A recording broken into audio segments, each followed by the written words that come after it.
Hi. Um, I would like to tell you a secret. I hate this lecture.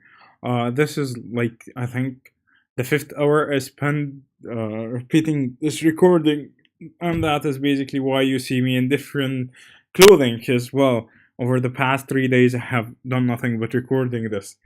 Um, and Let me tell you something which will be sort of a break between the different recordings. You're also because you see me in different colors and stuff.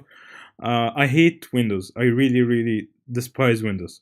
So this whole mess, the previous recording had a sound error because of I was using Windows, and then I basically decided that I will try my best to make it work. It has been probably 12 years since I last used Windows or something like that. Maybe, yeah, around 12 years. So I thought I'd give it a try, but it's kind of nice to uh, smack Windows while I'm teaching an operating systems course. It has wasted enough time for me, and yeah. So continuing, implementing kernel threads. So right now we have talked about a few kernel threads. Actually, the idle thread is one of them, and we have talked about the thread life cycle. We have talked about how threads life is basically. Threading can be done both at the kernel level or at the user level. Kernel threads are basically a property of an operating system. They run in an operating system. They are just like kernel mode processes, but rather kernel mode threads. And they are only available to the kernel, so no one else can start a kernel thread but the kernel.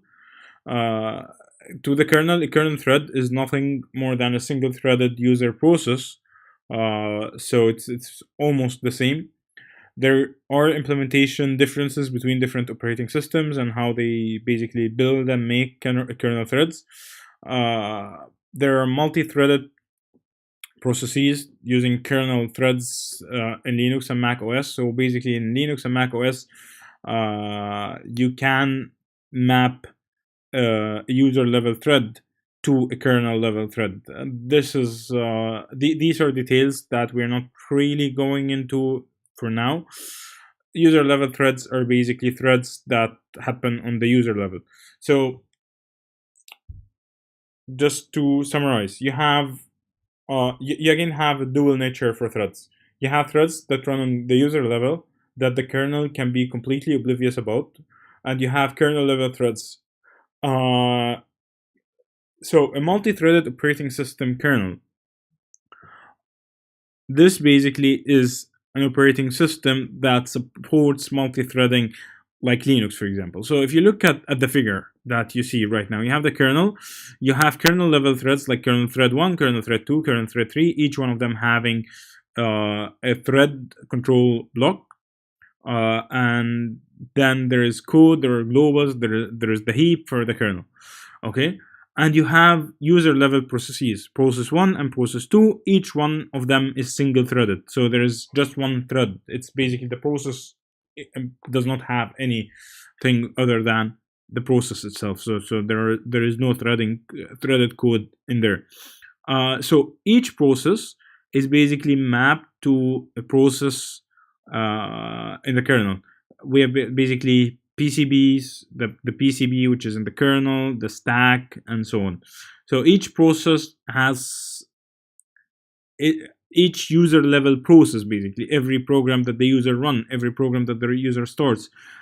Some will need the kernel to create some data structures for that program in the kernel itself, and these are basically your PCBs, your stack, and so on.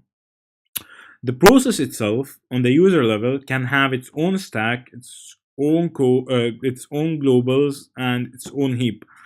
And basically, what the operating system does is that it maps the process data structures into the kernel process data structure. So process one in the kernel and process one thread basically in the user level.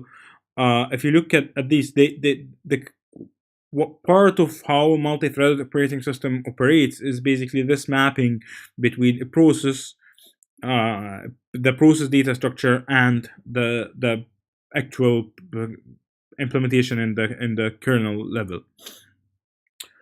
If you have a multi-level, multi-threaded process, then things become a bit more complex, because now, I mean, again, you have kernel thread 1, kernel thread 2, kernel thread 3. This is, for example, your idle thread, for example, can be one of these threads. And you have user level processes that have multiple threads now, and you have a mapping, a direct mapping from the user space to the kernel space, where basically you have the PCB, as we have been basically describing how the PCB, we have described how the PCB operates in full details over the past few lectures. But now you have also two threads that require the operating system to do something about them.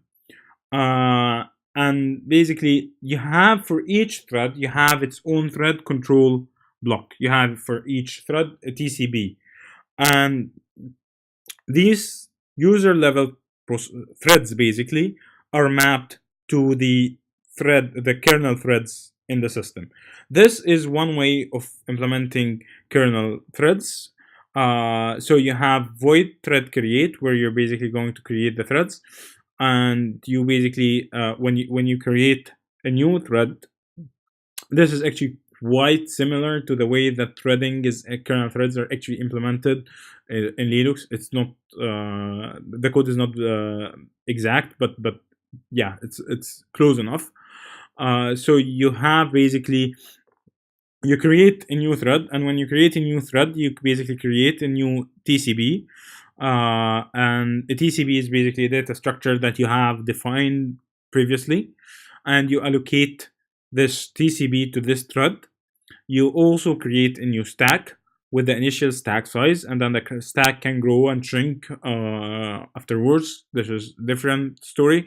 You create a new, basically, you store in the TCB, in the in your thread control block, you store in that the size of the stack. Where does it start? The initial the stack base, basically. And you initialize some registers, like for example the stack pointer for this thread. You initialize the instruction pointer for this thread again, and you basically start initializing the different registers. If you look at this code, you have basically this TCB set arg or register to function. Well, before that, TCB set instruction pointer to stub.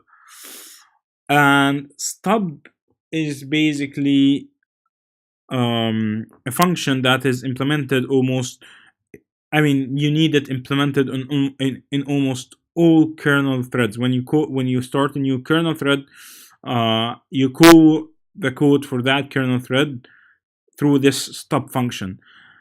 And basically, the reason that you have this stub, if you look at stub, you basically have stub does nothing but having it's just a function pointer that basically calls the actual function func and passes the arguments, and then it has a thread underscore exit 0. So the reason that you have stub is that the function that you're calling, if that function, you have a function pointer here to the function, if that function does not exit, then you will end up in a state where some threads are basically, they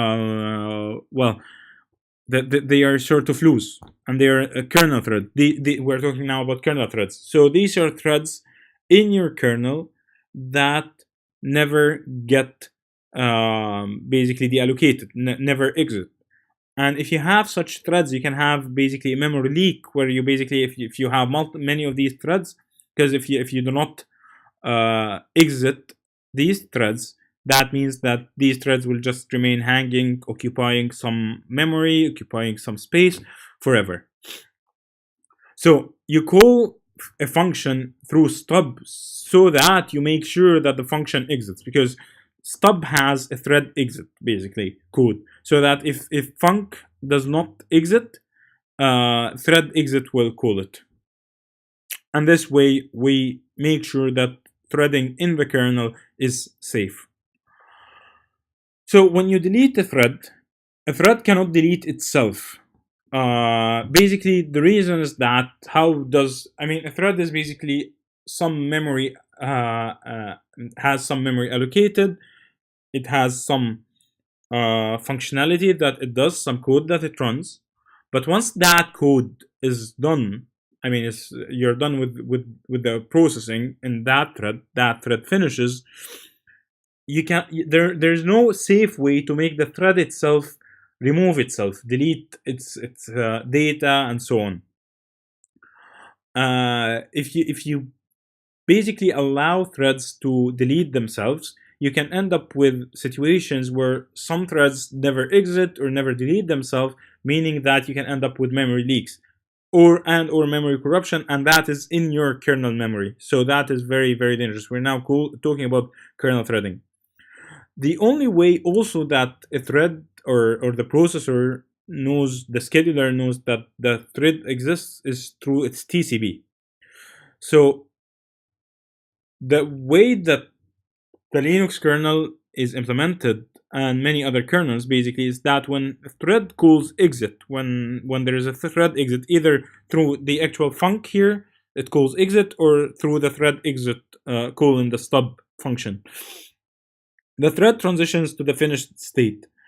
And then you have a kernel level thread that does nothing.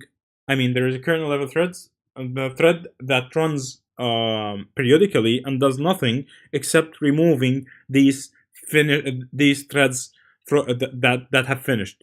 So you have we have talked about two different kernel level threads that you can think of. There is the idle thread, which is basically the lowest level thread, and there's a thread that is responsible for deleting the all threads that have finished running. Basically, all threads in the finished state gets deleted using this thread.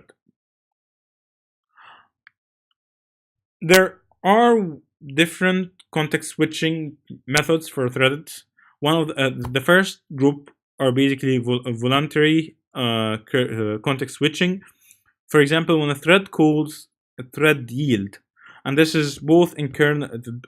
Right now we're talking only about kernel threads. We'll talk about user threads very shortly. So thread yield is a code that basically tells the processor that the thread no longer needs to do any processing. So it's basically a nice way for the thread to basically say that, well, I'm waiting for I/O, or I'm doing something that basically does not need any processor time, so I'm relinquishing the processor. Okay. The second way is thread join, which we have already seen. It's basically when a parent wants to wait for a forked thread, for a child thread, before doing anything. So you call thread join in that case. The third one is thread exit, which is basically when a thread exits, basically it's done operating, and then the thread moves to the finished state, and then one of the kernel level thread, another kernel level thread that is basically responsible for deleting all remaining threads, runs and removes that thread from the finished state, basically emptying memory and basically releasing resources. Other ways for thread to basically do context switching is involuntary kernel switching, context switching, where you basically have an interrupt, or for example a processor exception. So that the thread was running and caused an exception in the processor, so then the thread has to be kicked out of the processor. So this is what happens, for example, when there is a voluntary kernel thread context switching. First, again, it's very similar to the way that processes work. You save registers of the old stack of the basically thread that was just running. You switch to the new stack, basically running a new thread. and when you switch to the new thread, you basically load all registers from the new thread stack, and when the new basically thread starts running, it returns to the point where it needs to start. So, for example, suppose that the thread that you just scheduled on your processor left the processor before, basically because it called thread yield. If that thread starts again from the same call, thread yield, it will basically infinitely leave the processor, because every time it comes in, every time it returns the thread yield, and then it yields again, and so on. So you have basically an infinite loop of the thread not doing anything. So it returns rather from the call that is right after, for example, thread yield or thread join or so, and so on. And this is exactly the way that things are done both in kernel threads or user threads. For involuntary kernel switching, similar to what we described earlier, there are a few differences though, that there's no need now to switch into kernel mode as you are already there. So because, well, these are kernel threads, we're now talking about kernel threads. So you're still in kernel mode, kernel threads running kernel mode basically. So there is no need to basically jump into basically switch modes between the user mode and the kernel mode. You're already in the kernel mode, and since you're in the kernel mode and you're going to run a kernel level thread, all kernel level threads are equally have equal privilege basically. So you basically resume any process on the ready list. You do not really need to choose. Okay, and now we are back to the